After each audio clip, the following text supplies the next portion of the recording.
الحمد لله نحمده ونصلي على رسوله الكريم أما بعد أعوذ بالله من الشيطان الرجيم بسم الله الرحمن الرحيم والذين ينفقون أموالهم رئاء الناس ولا يؤمنون بالله ولا باليوم الآخر ومن يكن الشيطان له قرينا فساء قرينا۔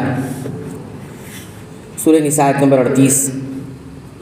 اور جو لوگ اپنا مال لوگوں کے دکھاوے کے لیے خرچ کرتے ہیں اور اللہ تعالیٰ پر اور قیامت کے دن پر ایمان نہیں رکھتے، اور جس کا ہم نشیں اور ساتھی شیطان ہو، وہ بدترین ساتھی ہے۔ بخل یعنی اللہ کی راہ میں خرچ نہ کرنا، یا خرچ کرنا لیکن ریاکاری، نمود اور نمائش کے لیے کرنا، یہ دونوں باتیں اللہ کو سخت ناپسند ہیں، اور ان کی ندامت کے لیے یہی کافی ہے کہ یہاں قرآن کریم میں ان دونوں باتوں کو کافروں کا شیوا اور ان لوگوں کا وتیرہ بتایا ہے جو اللہ اور یوم آخر پر ایمان نہیں رکھتے، اور شیطان ان کا ساتھی ہے۔ وَمَاذَا عَلَيْهِمْ لَوْ آمَنُوا بِاللَّهِ وَالْيَوْمِ الْآخِرِ وَأَنفَقُوا مِمَّا رَزَقَهُمُ اللَّهُ وَكَانَ اللَّهُ بِهِمْ عَلِيمًا۔ بھلا ان کا کیا نقصان تھا اگر یہ اللہ پر اور قیامت کے دن پر ایمان لاتے اور اللہ تعالیٰ نے انہیں جو دے رکھا ہے اس میں سے خرچ کرتے، اللہ تعالیٰ انہیں خوب جاننے والا ہے۔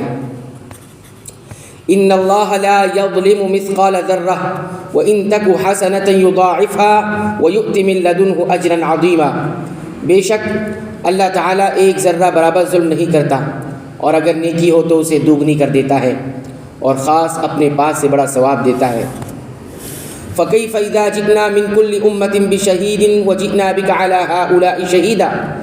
پس کیا حال ہوگا جس وقت کی ہر امت میں سے ایک گواہ ہم لائیں گے، اور آپ کو ان لوگوں پر گواہ بنا کر لائیں گے۔ ہر امت میں سے اس کا پیغمبر اللہ تعالیٰ کی بارگاہ میں گواہی دے گا کہ یا اللہ، ہم نے تو تیرا پیغام اپنی قوم کو پہنچا دیا تھا، اب انہوں نے نہیں مانا تو ہمارا کیا قصور۔ پھر ان سب پر نبی کریم صلی اللہ علیہ وسلم گواہی دیں گے کہ یا اللہ، یہ سب سچے ہیں۔ آپ صلی اللہ علیہ وسلم یہ گواہی اس قرآن کی وجہ سے دیں گے جو آپ صلی اللہ علیہ وسلم پر نازل ہوا، اور جس میں گزشتہ انبیاء اور ان کی قوموں کی سرگزشت میں کچھ سرگزشت بھی حسب ضروریات بیان کی گئی ہے۔ یہ ایک سخت مقام ہوگا، اس کا تصور ہی لرزہ بر اندام کر دینے والا ہے۔ حدیث میں آتا ہے کہ ایک مرتبہ نبی کریم صلی اللہ علیہ وسلم حضرت عبداللہ ابن مسعود رضی اللہ عنہ سے قرآن کریم سننے کی خواہش ظاہر فرمائی۔ وہ سناتے ہوئے جب اس آیت پر پہنچے تو آپ صلی اللہ علیہ وسلم نے فرمایا اب کافی ہے۔ حضرت عبداللہ ابن مسعود فرماتے ہیں کہ میں نے دیکھا تو آپ صلی اللہ علیہ وسلم کی دونوں آنکھوں سے آنسو جاری تھے۔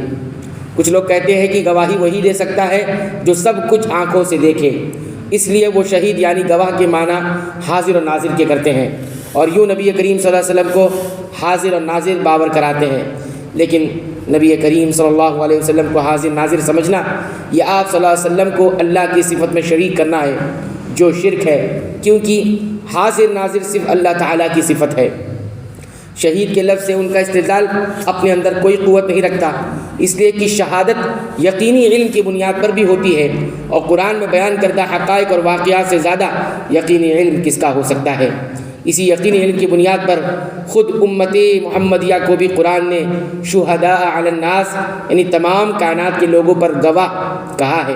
اگر گواہی کے لیے حاضر و ناظر ہونا ضروری ہے تو پھر امت محمدیہ کے ہر فرد کو حاضر و ناظر ماننا پڑے گا۔ بہرحال نبی کریم صلی اللہ علیہ وسلم کے بارے میں یہ عقیدہ رکھنا کہ آپ صلی اللہ علیہ وسلم حاضر و ناظر ہے، یہ عقیدہ مشرکانہ اور بے بنیاد ہے۔ اللہ تعالی ہمیں ایسے عقیدے سے بچائے۔ اللہ تعالیٰ سے دعا ہے رب العالمین تو ہمیں قرآن حکیم کی پابندی سے تلاوت کی توفیق عطا فرما، اور سنت رسول اللہ صلی اللہ علیہ وسلم کی روشنی میں اسے سمجھنے کی توفیق عطا فرما، اس کے مطابق عمل کی توفیق عطا فرما۔ اے اللہ تو ہماری عبادتوں کو قبول فرما لے، ہماری لغزشوں کو معاف فرما دے۔ اے اللہ تو ہماری مغفرت فرما، ہمارے والدین کی مغفرت فرما، تمام مسلمانوں، مومنوں، اہل توحید کی مغفرت فرما، آمین۔